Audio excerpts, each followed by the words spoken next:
নমস্কার প্রিয় দর্শক বন্ধুরা, আপনাদেরকে আরও একবার স্বাগত জানাই সনাতন ধর্ম ইউটিউব চ্যানেলের আরও একটি নতুন ভিডিওতে। আপনারা অনেকেই জানেন বৃন্দাবনের গুরুত্বপূর্ণ দুটি কুণ্ড হল শ্যামকুণ্ড ও রাধাকুণ্ড। কিন্তু আপনারা কি জানেন এই শ্যামকুণ্ড এবং রাধাকুণ্ডের আবির্ভাব তিথি আসতে চলেছে খুব শীঘ্রই? তো চলুন এক নজরে দেখে নেওয়া যাক যে এই তিথিতে আপনারা কি করবেন, আর রাধাকুণ্ডে স্নান করার যে শুভ সময় কি, রাধাকুণ্ডে স্নান করার আগে কি মন্ত্র বলতে হয়, এইগুলি আপনাদের যদি জানা থাকে খুবই ভালো। জানা না থাকলে আজকে আমি এই ভিডিওতে আপনাদেরকে এই বিষয়ে অবগত করাবো। তাই আমার একটি অনুরোধ, ভিডিওটি স্কিপ না করে সম্পূর্ণ দেখবেন। আশা রাখি ভিডিও দ্বারা আপনি অবশ্যই উপকৃত হবেন। তো চলুন বন্ধুরা দেখে নেওয়া যাক। 2025 সালের অক্টোবর মাসের 13ই অক্টোবর তথা সামনের সোমবার আসছে রাধাকুণ্ডের শুভ আবির্ভাব তিথি। আমরা সনাতন ধর্মীরা সকলেই জানি রাধাকুণ্ড কি, বা আমাদের সনাতন ধর্মে রাধাকুণ্ডের মহিমা কতটা। এ বিষয়ে বিস্তারিতভাবে আলোচনা করা হবে পরবর্তী সময়ে। এখন দেখে নেওয়া যাক রাধাকুণ্ডের স্নানের পবিত্র সময় কখন।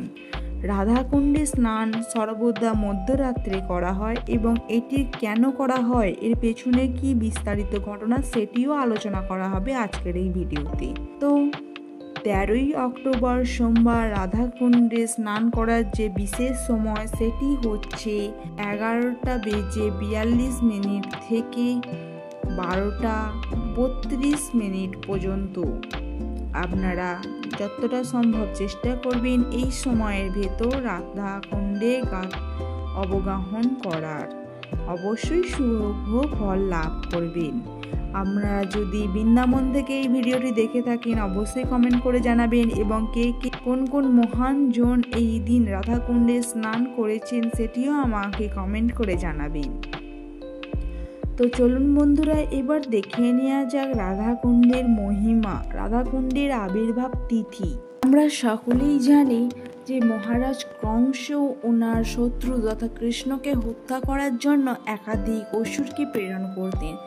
এই অসুরদের মধ্যে একটি অসুর হলো অরিষ্ট্রাসুর। তো ইনি কে ছিলেন, পূর্বজন্মে ইনি কে ছিলেন সেটি সম্পর্কে আগে আমাদেরকে জানতে হবে, তারপর জানবো রাধাকুণ্ডের মহিমা। তো অরিষ্ট্রাসুর তিনি আর কেউ নয়, তিনি সাধারণত এখানে কৃষ্ণ অরিষ্ট্রাসুর বলতে সাধারণত ভণ্ড সাধুদেরকে বুঝিয়েছে, যারা বাইরে বেশভূষাক এক ধরনের পরিধান করলেও কিন্তু ওনাদের ভেতরে এক, অর্থাৎ বাইরে এবং ভেতর দুটিই আলাদা। সেই কারণে এখানে অরিষ্ট্রাসুরকে আমাদের ভণ্ড সাধুদের সাথে তুলনা করা হয়েছে। অরিষ্ট্রাসুর তিনি আর কেউ নন, তিনি হলেন দেবগণের গুরু, হলেন বৃহস্পতি। সেই বৃহস্পতির শিষ্য হলেন এই অরিষ্ট্রাসুর, পূর্বজন্মে প্রিয় শিষ্য ছিলেন। তিনি গুরুদেবের সামনে পা ছড়িয়ে বসার কারণে গুরুদেব রেগে গিয়েছিলেন এবং তিনি বলেছিলেন যে গুরুদেবের সামনে পা ছড়িয়ে বসে এরকম ষাঁড়ের মতো আচরণ করার কোনো মানে হয় না। এর ফলে দেবগুরু বৃহস্পতি রেগে গিয়ে ওনাকে অভিসম্পাত করেছিলেন যে তিনি পূর্বজন্মে ষাঁড় রূপে জন্মগ্রহণ করবে। দেবের অভিসম্পাত যেমন লাভ করেছিলেন তার কৃপাও লাভ করেছিলেন তিনি। সেই কৃপাটি হলো এই ষাঁড় জন্ম থেকে মুক্তি পাবে ভগবান শ্রীকৃষ্ণের কৃপায়, অর্থাৎ ভগবান শ্রীকৃষ্ণ ওনাকে এই ষাঁড় জনি থেকে উদ্ধার করবে। ঠিক সেই সময় অরিষ্ট্রাসুর যখন কংসের নির্দেশে শ্রীকৃষ্ণকে হত্যা করার জন্য গোকুলে গিয়েছিলেন, কোন শ্রীকৃষ্ণ সেই ষাঁড়রূপী অরিষ্ট্রাসুরকে বধ করেছিলেন সেটি আমাদের সকলের জানা। কিন্তু ঘটনাক্রমে সেদিন সন্ধে তথা রাত হয়ে গিয়েছিল, যার ফলে সেই দিন অষ্টসখী সহ রাধারানীর সঙ্গে রাস করার কথা ছিল।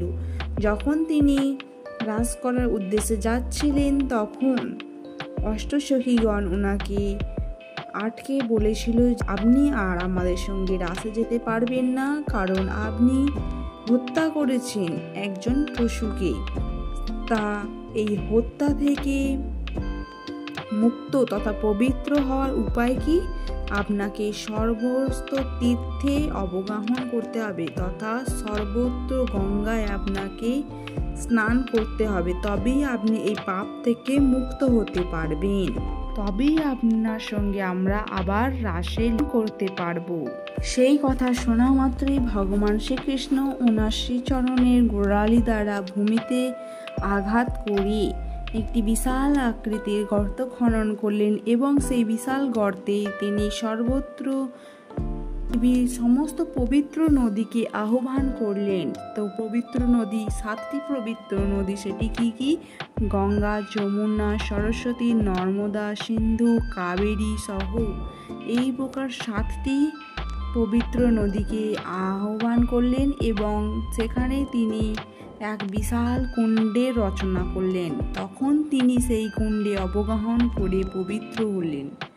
এরপরই তিনি এই কথাটি গোপীদের উদ্দেশ্যে উল্টে দিল যে আমি তো এখন এই 7টি তীর্থের জলে অবগাহন করে আমি তো পবিত্র হলাম, কিন্তু তোমরা কি করে পবিত্র হবে?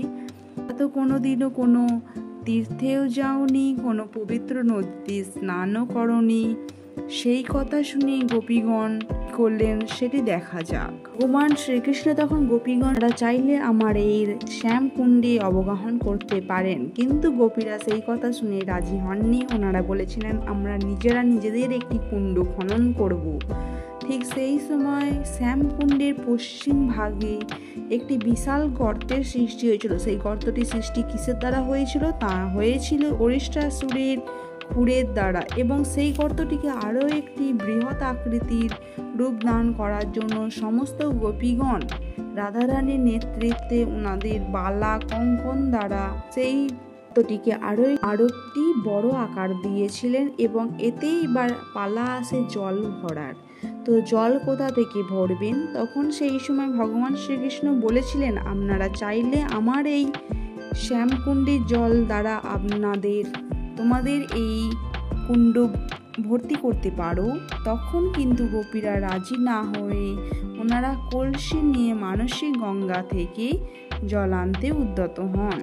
এদিকে ভগবান শ্রীকৃষ্ণ মৃদু হাসছিলেন, কারণ এই মানসী গঙ্গা ভগবান শ্রীকৃষ্ণের দ্বারাই সৃষ্টি।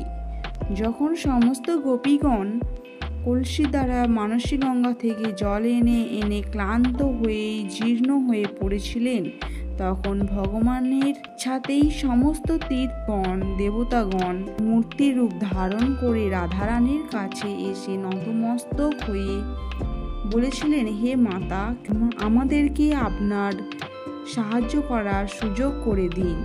আপনি সেই যাকে আমরা বুঝতে পারি না, কেবলমাত্র শ্রীকৃষ্ণই আপনাকে সুন্দরভাবে বুঝতে পারেন।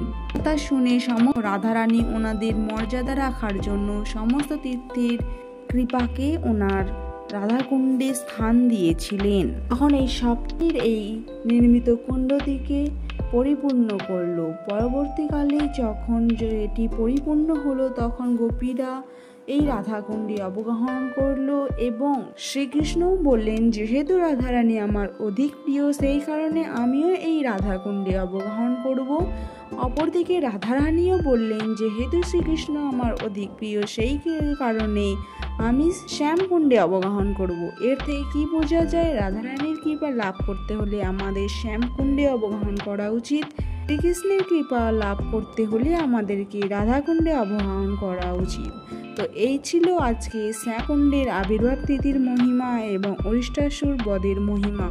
আশা রাখি ভিডিওটি ভালো লেগেছে। ভিডিওটি শেষ পর্যন্ত দেখার জন্য আপনাকে অসংখ্য ধন্যবাদ। ভিডিওটি যদি ভালো লেগে থাকে এবং আপনার কোনো উপকারে এসে থাকে, লাইক শেয়ার সাবস্ক্রাইব করতে ভুলবেন না। ভিডিওটি কে কোথা থেকে দেখেছেন অবশ্যই কমেন্ট করে জানাবেন এবং